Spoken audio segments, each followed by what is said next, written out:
Hello everyone, thanks for tuning in to another episode of Dubai Business Podcast. Today I am speaking with Sanjukta Ray, CEO of Dubai Leading Technologies.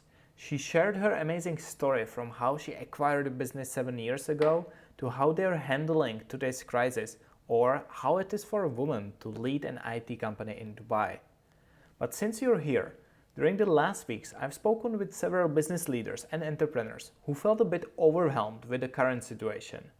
For each of us, it's a challenging time, and speaking with someone else about it can be the first step to finding a way out. If you want to have a chat about your marketing, sales, or processes, we're here for you. Just send us a message via our website e08.co and we'll get in touch right away. Now, here's Sanjukta Ray talking about how she got into leading an IT company of almost 30 people. Yes. So let's start. Sanjukta, tell me how did you start with your company? Tell me the story of the company. How did it all happen that you are now into IT solutions? Yeah. See, basically, I come from an IT background, and I have done my master's diploma in software technology. But actually, after I had my baby, I decided to take like a big, long mommy time. So I just took a break for almost around 12 years. And then I thought, okay, now when she turned around 12, 13, incidentally, she's also a millennium baby. So she was born in 2000. So when she turned around 12ish, I thought, okay, now this is a time to get back. And that's when I started looking around. And by then we were already in Dubai and we were looking around for opportunities to join. I mean, I was looking around at that point of time. I really did not find anything worthwhile or exciting. And also, especially since I'm assuming you also have a fair amount of IT knowledge. So once you take a break for almost 12 years, it is very difficult to make a comeback and, just start off from where you have left. So I thought, okay, why not give it a twist, and why not let me start looking at setting up my own company, because any which ways I had a passion for technology. So I thought, okay, might as well set up my own stuff. And what I did was, rather than trying to set up everything from scratch, I thought, why don't I look around, because there were a lot of companies around that were looking for investment. And my husband, who incidentally is a banker, he was also very supportive. So both of us, we really looked around, and we started identifying certain technical companies. And then finally, we zeroed upon this particular company, Dubai Leading Technologies, which actually was set up by this young Emirati gentleman. And that is where the name comes from, Dubai, because typically for a non-Emirati to get a name Dubai is a big challenge. Every time I go for my license renewal, they will ask me, oh, why the name Dubai is there? Is it a government entity? Oh, no, it's not a government entity. So we just found this, we set it up, and this gentleman, he was actually an offshores engineer, this Emirati guy. And he was like, okay, I just want to move on. Why don't you take it up from there? And so I said, okay. And because this company was being managed actually by one single person from 2005 to almost 2012-13, they had a base of around 200 customers. Okay. And I thought, okay, wow, that this would be the best base to set it up.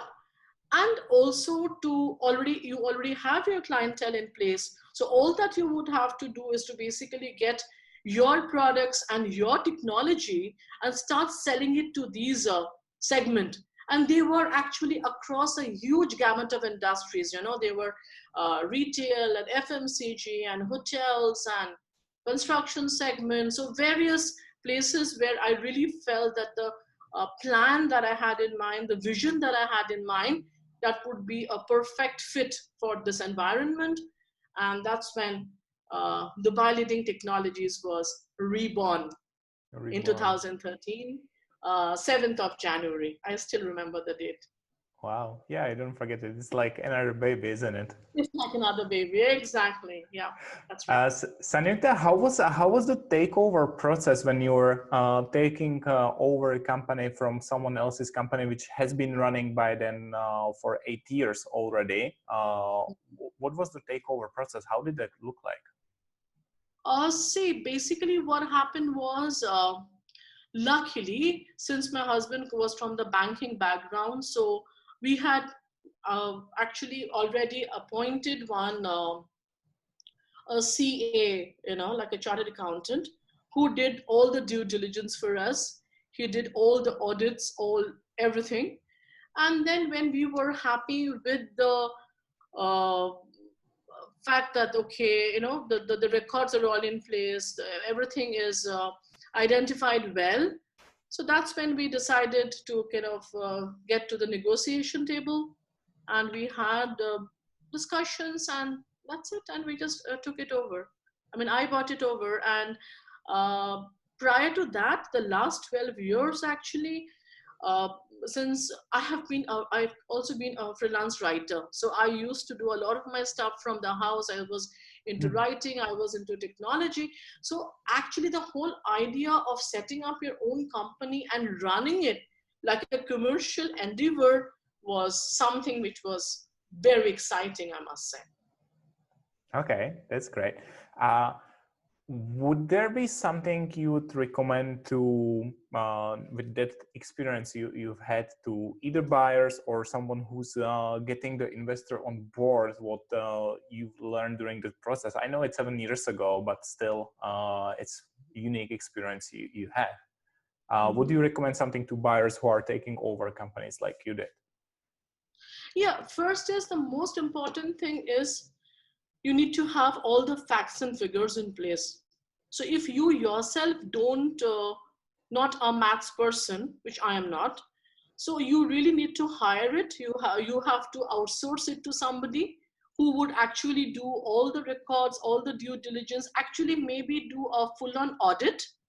That is extremely important to have your figures in place. That is the most important thing. Second is, uh, you need to definitely meet up with the owner of the company, of course. Apart from the owner, if it is an already existing organization, and I'm sure they would be having an X number of employees working with them, then definitely meeting up with those employees, figuring out what has been going on. Because there is, again, even though figures are important, behind the figures, what happens behind there? How are these guys? I mean, are they being paid well? Are they happy? Do they really have the kind of clientele that they are talking about? So Mhm. basically, two things. One is, on the surface, you need to have all your facts and figures correct. On the Then you need to delve deeper. You need to meet up with the employees, if possible, a couple of clients, if possible, and last but not the least, definitely trust your gut feel. If anywhere you feel, I don't know, things are not falling into place, and 2 plus 2 is exactly not making a 4, just take a step back and think whether you are taking the right decision. So at this point of time, what you would need to do is, whichever industry that you're looking into, you need to keep your passion aside, be very calculating, see what you're getting into, and then take a final call. Okay, amazing. Um, in the regards, or with the vision of the current situation where many businesses are in trouble, so we can expect that actually many businesses will be for sale. Uh, would there be some special extra steps you would take as a buyer in this situation? Not really, because the points which I have mentioned, that is something which is very important, which is you to have your figures in place. You have the bankers in place, you have your bank balance, you need to see the credit worthiness of the company. You need to see that at least you definitely have to request for, apart from the P&L statement, you definitely need to look for the bank statement to see that whether there has been check bounces, or whether there have been any records, which is important, whether the company is under some kind of a loan, they have taken some kind of a funding, and they're not able to, maybe they are not financially solvent to pay that off. So at this point of time, yes, definitely the finance aspect is extremely important, because there are a lot of defaulters happening, lot of checks are being bounced. So that is where you need to be very, very careful on the finance aspect of it. Okay, so looking for red flags like that. Absolutely. All right, let's rewind back to 2013 or 14, or that time when you were getting to the business. What were the first steps? How did you? Because I know you then made some changes, onboarded new technologies. How did that happen? How were you thinking about the business and how you can actually enrich it and move it to the next level? Let's say. Right. So what happened was when I took this over, this particular company at that point of time, it was only into, we were just selling biometrics and very basic attendance solutions. So I thought, and initially what happened was I actually set up the entire works. I hired around 4 salespeople. I hired somebody from Yahoo who would run my Google AdWords. So I thought, okay, I'm doing all the right things. But what would typically happen is I would just walk into office and I would be sitting in my big CEO's chair, and I would have no freaking clue on the market. So I mean, these guys would come back and they'll tell me, okay, Sanjukta, this is what we're expecting. This is what will happen. And at the end of the month, zilch, zero revenue. So I just took a plunge. I actually let go of everybody at that point of time. And I personally went and I started researching in the market. I started penetrating into various segments, and I wanted to take my biometrics to the next level. I wanted to get into those areas where you cannot use biometrics. For example, event attendance, where you have a whole lot of visitors flocking in. Construction segment, where you would want to monitor your workers, who are coming in on a regular basis. Then I also started working very closely with the government. I have a lot of government clientele. I create applications for them, again, on attendance and on their members. We have created a loyalty platform for them. So all my solutions that have been running and that have been evolving over a period of so many years, they have all been developed grounds up from my experience in the market and from my understanding that there is a gap and what DLT can do to fill in that gap. So that is where the mobility applications, in fact, we have also provided the entire waste removal. We have automated the waste removal process through mobile applications and Bluetooth Low Energy for Dubai Mall and 2-3 other malls as well. Okay. So it's about automation and very simple processes of removing human intervention and providing a platform which will make life simple and easy for the users. So that is one side of the story.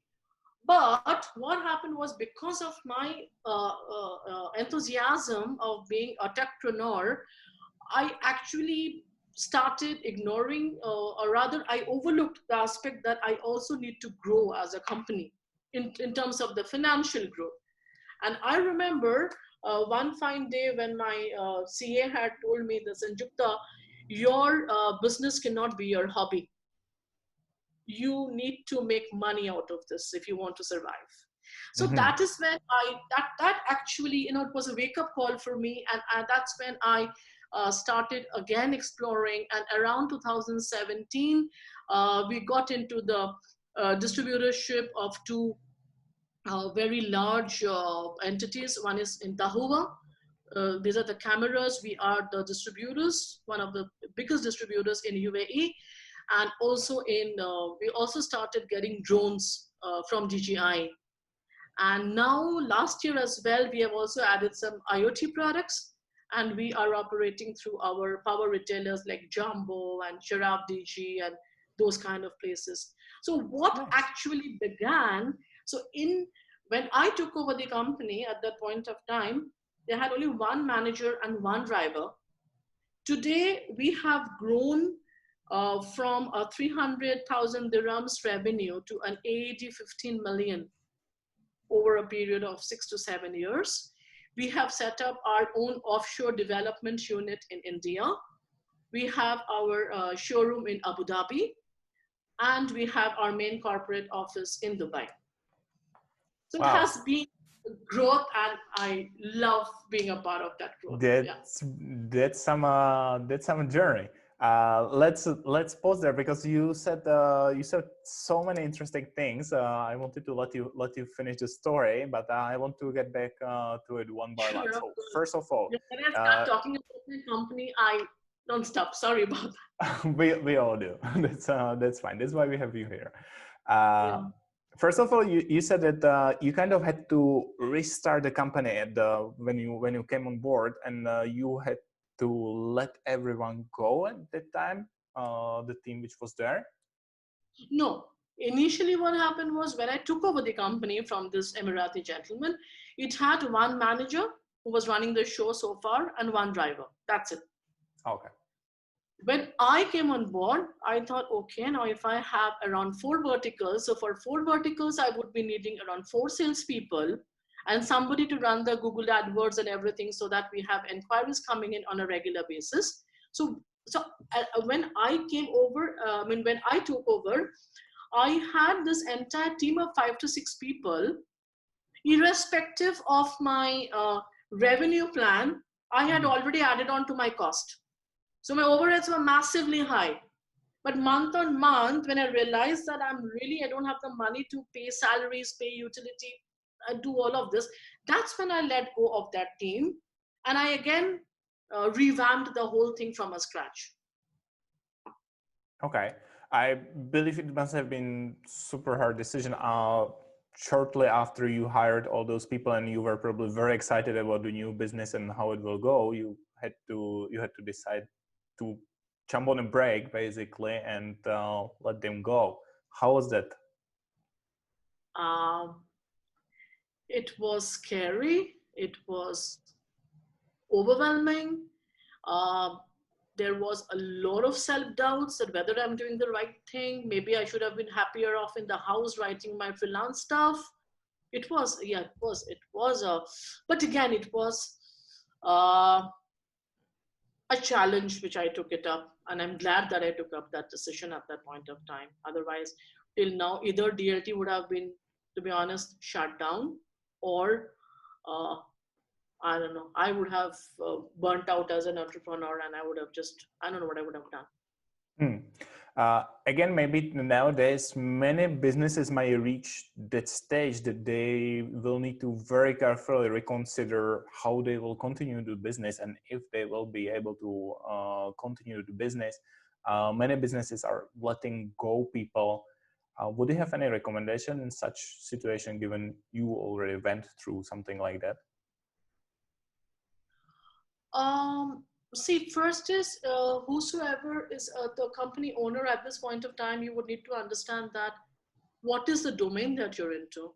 Whether you're into IT, you're into fashion, you're into whichever segment. So, basis that, you are a company owner at the end of the day. So, you have your vision. So, you need to see yourself even 3 months down the line. Where do you see yourself? So, if you feel that this is a wave that you can ride out, then all that you have to do is basically talk to your employees, maybe agree to some kind of a salary cut, maybe for 2 to 3 months, and then again take it up from there. See, in my case, because I have been in the domain of automation, I have been in the domain of security surveillance. So all that I had to do was to, not all that I had to do, of course, it was a difficult decision, but of course, we started incorporating very quickly. We just moved very fast. We introduced thermal cameras to detect the people. We went and my projects team, they actually worked with their system integrators. We got a huge order from MOHAP, which is your Ministry of Health and Prevention. So we went and installed the cameras. We got in the thermometers, and in the software domain also. Any which ways, we're all about automation. So all that I had to do was to tweak my solution so that it basically facilitated people working out of home, like remote attendance, remote document management. So you have to be there. You have to ride out the storm and take a decision. Because I can comment from a IT entrepreneur's perspective that what is it that I feel at this point of time needs to be done, because I am constantly in discussion with my business heads. I'm in discussion with my distributors, my partners, my clients. I'm out there for them, you know. Uh, so as a company owner, you definitely cannot afford to sit in the house with this COVID scare. You have to be out there in the field, figure it out what needs to be done, and take the decisions. You have to take your hard calls at this point of time. Okay. Uh, One interesting thing is how did you figure out what your customers now need? How did you make this shift now that okay, now we need a thermal cameras? Was it like your instinct, your intuition, or you just ask? How did you figure out what your business need to pivot to now? Actually, it's my instinct, definitely, because we realize that everything is now moving into see, at this point of time, there are two things which the world would look out for, right? One is security, which is very critical. So I already have a division. So why not, rather than supplying the normal cameras, all that I would have to do is to replace the normal cameras with the thermal cameras and be there for my customers. For example, I have around 25 to 30 customers who still have, they're in the construction segment, right? So they Mhm. have this huge inflow of laborers who are coming in on an everyday basis. So my question to them was, how is it, uh, me as a company owner, how I can help you?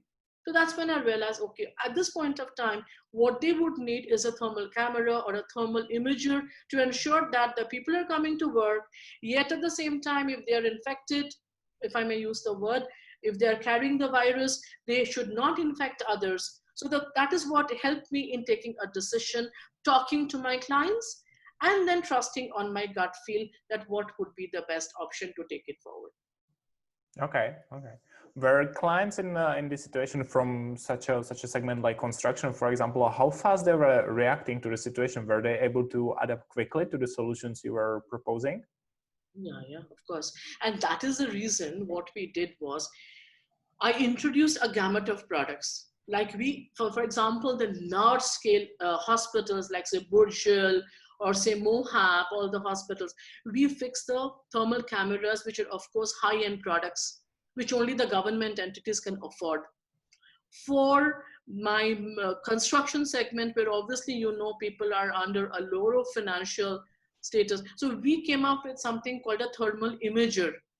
So Okay. basically, understanding the market need, the pocket size of your clients, and accordingly providing them with what they would need.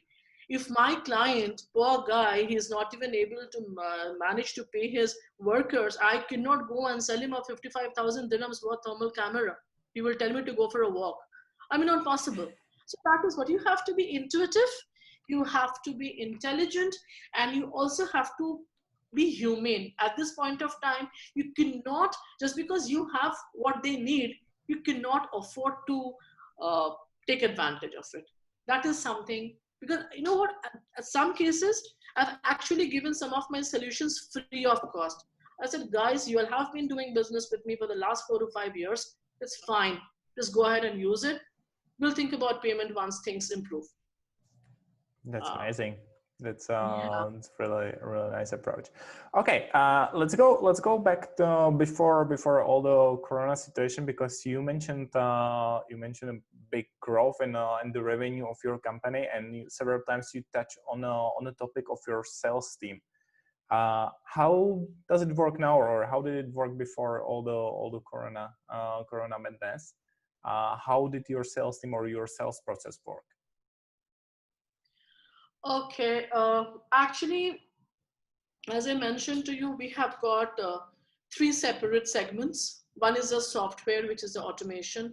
So over there, we mostly it works through word of mouth, it works through referrals, and it also works through uh, website inquiries, because not too many people out there would be knowing what they need, because I am automating a process. So they're basically used to having a process already. Maybe it's a manual, maybe it's pen and paper. So unless and until it's out there for them to see and understand, to have a demo, to have a look and feel, So it's mostly website and our presence and word of mouth through people, through customers who have been using our system.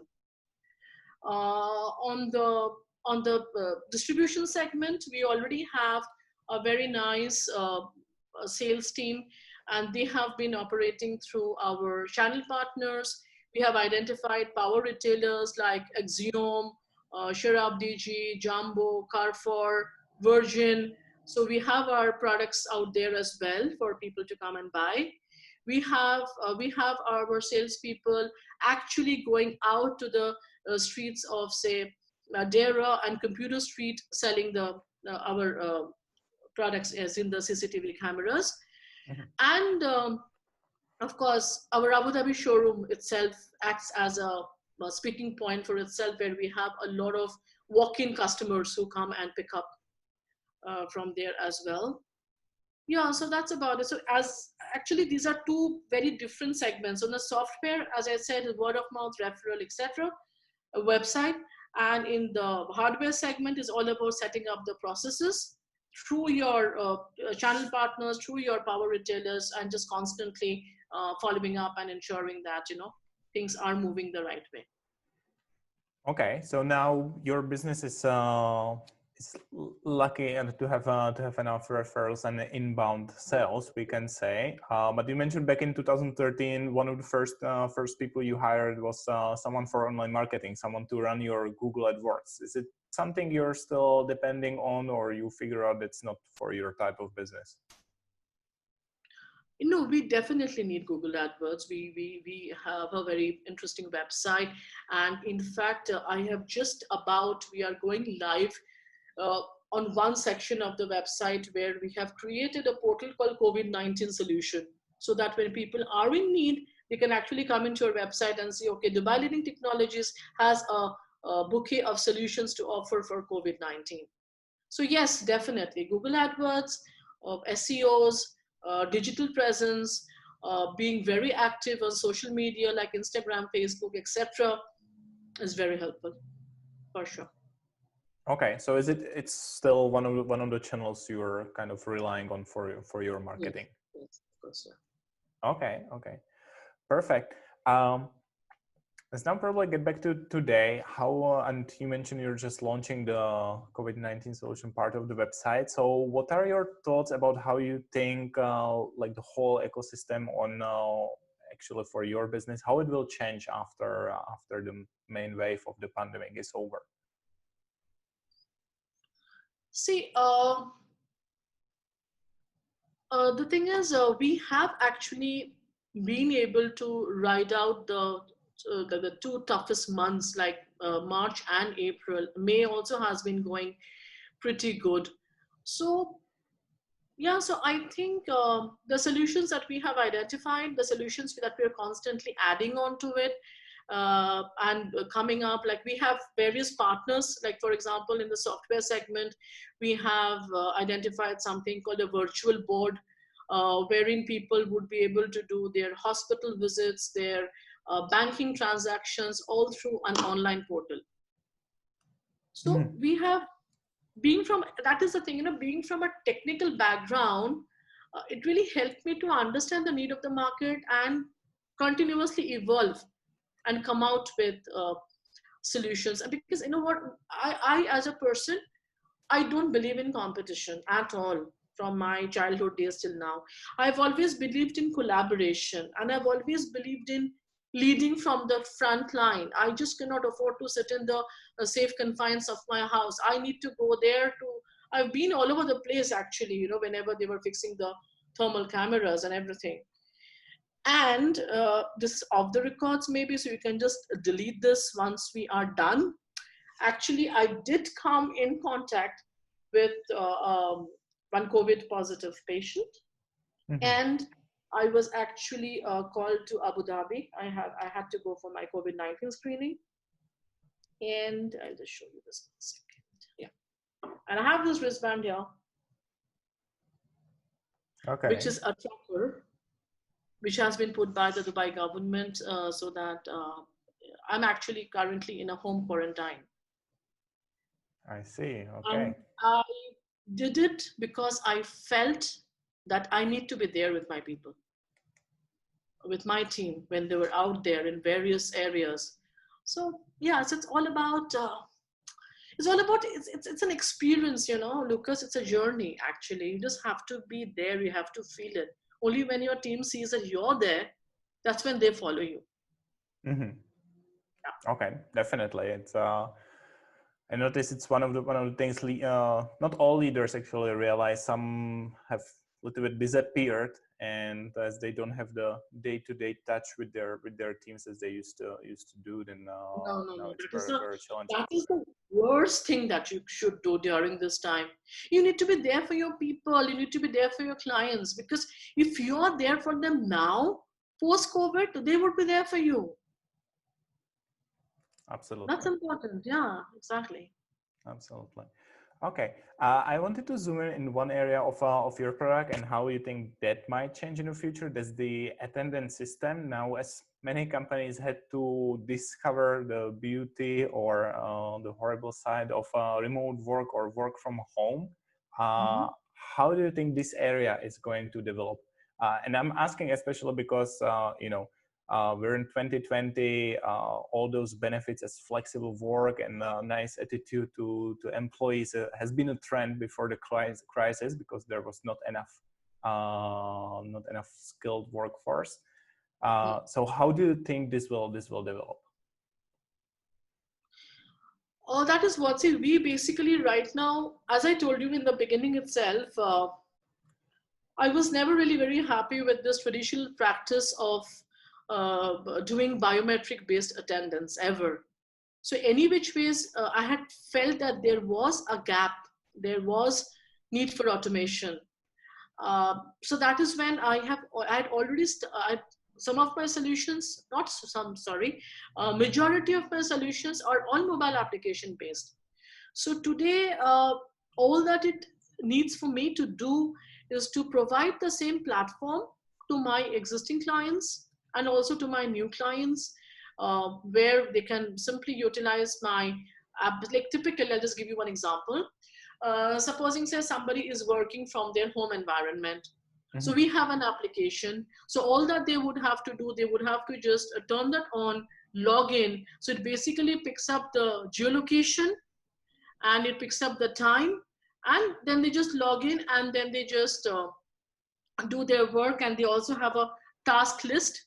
So everything can be managed in an online platform, and we have a centralized backend and all the data comes in there. So luckily for us, we already had things in place. All that we had to do was to tweak it in further so that our clients and our prospective clients can benefit from that. Okay. Now, if you allow, I would a little bit challenge this product because myself, for example, I would be probably very much considering working for an employer who would like to track me with the geolocation and if I'm actually working like this with such a system. Are you speaking with your customers about this, how they're using it, and or how not to, I don't know, scare the employees because of the system? Yeah, in a way. I mean, nobody likes to be monitored up to this level. But having said that, if you look at it from my client's perspective, the time that they are expecting to track their employees is only during the office hours. So Hmm. post office hours, there is no interaction whatsoever. So it's a pity that you have to do it, but what else could you do? Is like typically, uh, had it been a normal office environment, they would any which ways would have been expected to go and do a facial stamp or a fingerprint for them to be able to mark their ins and outs. In this particular case, all that they have to do is to just log into their mobile application. That's it, and they are through. And nobody's actually tracking them 24/7. Okay. No, I totally trust that. Just trying to be in the very shoes of the employee, and can imagine it can be a bit uncomfortable. And actually, I would be thinking that the trend of of the work flexibility, let's say, or the trust between the employer and the employee is maybe going away from tracking exactly the time the employee is working or not. But maybe it's just my point of view from startups and I don't know, digital companies who are on this way for quite a while now. Yeah, true. I mean, see, it also depends the industries where we are talking about. So today, if we are talking about, say, segments, uh, say FMCG or say retail or those kind of areas where people see at the end of the day, people would expect to be paid, correct? I mean, today itself, I got a message from More, which is the Ministry of Human Resources and Emeritisation, saying that today is 11th of the month and you need to pay the salaries. So today, so when I am expected to do my responsibilities and duties and be the perfect boss and pay my employees, I mean, I would obviously would want to figure out their productivity. Like today, at the end of the day, uh, imagine you are working for this company or you are an employee for this company, I don't know. And for conversation's sake, I'm assuming that you are an employee. Now you are expected to do, say, 5 interviews or say 6 interviews, say in the course of the week, for example. uh, your work would be ideally be monitored by your supervisor on the basis of these interviews. Now, you don't do any of those interviews. You're working out of home. Nobody has any freaking idea what the hell have you been doing. So today, if you don't do any interviews, for example, for whatever XYZ reasons, but you will then obviously would have to justify something to your boss that what is it that I have done and how do you do that? So ideally, when you log into your computer, you say, okay, I'm at the table, I am doing what I'm expected to do. I guess this just explains it. It's a symbiotic relationship at the end of the day, right? You expect, I mean, not you, the employee expects to be paid and the employer expects the work to be delivered. So obviously the best way to go about it is to have the attendance monitored, whichever way. See, there's a lot of difference between monitoring and tracking. Tracking is something where I am actually uh, observing you to the T. I'm behind you, like I'm like an invisible figure. But monitoring is just about that's it. You're just logging in once in the morning and you're finishing off your task list and you're logging off at the end of the day. Kalas, finished. Okay. Well, maybe one more little challenge on this topic because it's a really interesting one. I can also imagine an employee who would just turn on the monitoring, time tracking, and go back to bed and or watch Netflix the whole day. So it will probably not fix all the employer's issues or challenges if there's no trust between the employee and employer. I don't believe this will actually fix it. At the end of the day, trust is something very important. Of course, without trust, nothing will function. Now, what I will just talk about my specific, the application that we have created. So when the person is logging in the morning, they have an X number of task list which pops up on their screen. So it's like a calendar. So as and when they're done with the task list, they can move on. So typically, if the guy is even making his phone calls sprawled on his sofa or lying on his bed and getting the work done, that is not the problem. Problem is the end goal is as long as the task list is being looked into and the work is being done at the end of the day, we are good. Yeah, I think on that we definitely can agree. As long as the work is done or the results are there, then both the employee and the employer Okay, are how do you fine. monitor the results? How do you monitor the results? How do you monitor your KPIs? How do you monitor, see, for example, for a salesperson, it's very easy for a salesperson at this point of time to turn around and say, sorry, nothing happened. I made 10 calls. Where have you made the 10 calls to? Okay, I called up these 10 companies. Okay, what was the duration of the call? Okay, what was the outcome of the call? So unless and until you have a mapping or a monitoring system, you can just talk in thin air, you know. Yeah, you will, and I think especially with salespeople, yeah, this is very Exactly. true. Seen it few Everywhere. times that Actually, you need to have the people, numbers.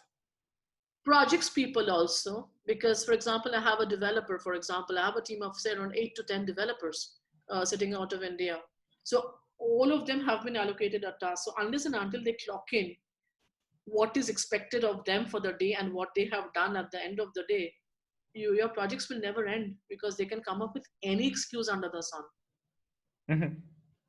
Yeah, it seems it works perfect. No, thanks for looking a little bit deeper in this because it's interesting topic. Definitely depends on the vertical industry as well. Now let's jump to the topic I'm way more passionate about, and actually that's your drone part of your business because you're also DJI distributor, right? Uh, how are businesses using drones nowadays? I wish my business can use drones somehow. Okay. See, basically for us in this in the segment of drone, we are not the solution provider. Okay. As I told you in the beginning, we are the power retail. We work through the power retailers. So basically, we are providing to all these entities from where the ultimate end users can come and pick it up. You know. But having said that, what is your line of business? Business consultancy. Yeah. Hard to See, imagine. at this point, I use my DJI drone for it. Trust me, I tried. yeah, yeah, I'm sure maybe for taking good shots from the top, or maybe your interviews trying to make them more interesting. Yeah, maybe in the next interview we'll record them on the drone. Yes, yeah, sure. Okay, Sanjukta, one more question. I noticed you guys have basically online store on your website. Is it the line of business you're going to explore in the future, or you will try to grow in the future, like the online sales? We might. Uh, we really could not give that much of time to that segment, to be very honest. You really need somebody dedicatedly sitting out there listing it, because what happens is any which ways we supply to Amazon and Noon and all of those places. So we have our tie-ups with these entities as well. And what happens is a pricing becomes a big factor for us. Mm-hmm. So when Amazon takes a product from us and then sells it at a much lesser price compared to the price which is listed out on the online store, that's a big challenge for us at this point of time. So we are not looking into it immediately. Maybe 2 or 3 years down the line when I have some more time. As of now, very soon the online store will be replaced by the COVID-19. Here we Yeah. go. Okay, that's what COVID does to us. All right. Last part of the interview, always asking some few quick questions, the final question sprint. So can we do that? Yes, of All course. right. All right, Sanjukta. So first of all, what is your favorite business-related app or tool you're yourself using I'd love to use Facebook for business? for, yeah, we have a separate Dubai Leading Technologies portal out there. So because what happens is LinkedIn is something which is much more serious. So through Facebook, it is very easy to reach out to the people. So all that you have to do is to basically switch over from your personal avatar to your business avatar on your same phone, and you just upload your post. Your visitors come in, they comment, they like, you engage yourself with them. It's a very simple, seamless manner. Mm-hmm. Yeah. Okay. Another thing is, do you have some ritual or one thing you need to do every work day and you cannot imagine your day without it? Yeah, I make it a point every day in the morning to speak to every member of my team, wherever they might be. It could be my India team, it could be my Abu Dhabi, wherever. That personal connect for me, I don't know how long I'll be able to do it. Right now, I have around 25, 30 people. But so far, I have been able to manage that. I just pick up the phone, give them a hello. I do it now also because I know now people are working out of the house. They feel all, you know, drained out. So I have also had some Zoom sessions. So it's very important for me to connect with my people Mm-hmm. every time in the morning. Yeah. That's a great one and very important one. All right, last question. What do you love the most about Dubai? Uh, Definitely the freedom, the liberty to be yourself. See, basically, when I transitioned over, right, from a homemaker or a freelance writer or whatever you may call it, to a business owner, it wasn't easy, honestly. In order to make a comeback, that too into a corporate world, and it was difficult. And believe you me, now also in a team of around 30 people, me apart from me and my office assistant, they're all male, everybody. But I mean, but you never feel that gender difference here. You Mm-hmm. feel you're at one with everybody, whether it's your client, whether it's your employees, whoever. So that is the best part I feel about Dubai, because I come from India. India, definitely you wouldn't feel that free and that safe. And I have gone to some crazy places with my team. I've gone to Korfakhan, Dibba, wherever, with my engineers, just to go and figure out what's going wrong. So the safety bit of Dubai is something which is amazingly appealing. Safety, security, and the way the government looks out for you. For example, for anything that I need to do, whether I have to go to the government, say for any licensing activity or anything. For example, right now, they have set up a lot of rules. Uh, for whatever activity that you're doing, you need to have a separate permission, whether it's from the Dubai police or whether it's from the Dubai courts. So I personally prefer to do this on my own rather than hiring PROs and all of that. Yeah. Reason as to why I do it is, whenever I'm out there, they see that a woman entrepreneur is there and they really look out for you. I mean, I have gotten away with so many things which I'm sure a man wouldn't have been able to. I once remember I had ordered some, I had gotten some equipments from Korea, and the guy, for some silly reason, he did not mention the certificate of origin properly, and it was mentioned India or something like that. And the customs officer just seized hold of the goods the last minute before it was about to leave, and they were Wow. planning to confiscate. And they were about to confiscate it. So I literally went to Port Mina and sat there and spoke to the customs officer, explained that, okay, this was not the intention, it happened by mistake. And all that I had to do was to write one apology letter, and I was through. So Dubai Wow. really gives you the freedom to be yourself and explore your horizons and to challenge your limits. I love that. I love that. Sanjukta, thank you very much for sharing your story. Hey, I would love to hear from you. What do you think about some of the topics Sanjukta and I discussed during this episode? Go to this episode's show notes at jay.co/podcast. That's jayd.co/podcast, and post a comment there so we know what you think. Also, if you like this episode, please share it with 2 or 3 people. Just send them the link on WhatsApp or share it on your LinkedIn. We would really appreciate that. And that's it for today. On behalf of our producer Arshak Ismail, thank you for listening, and we'll talk to you very soon.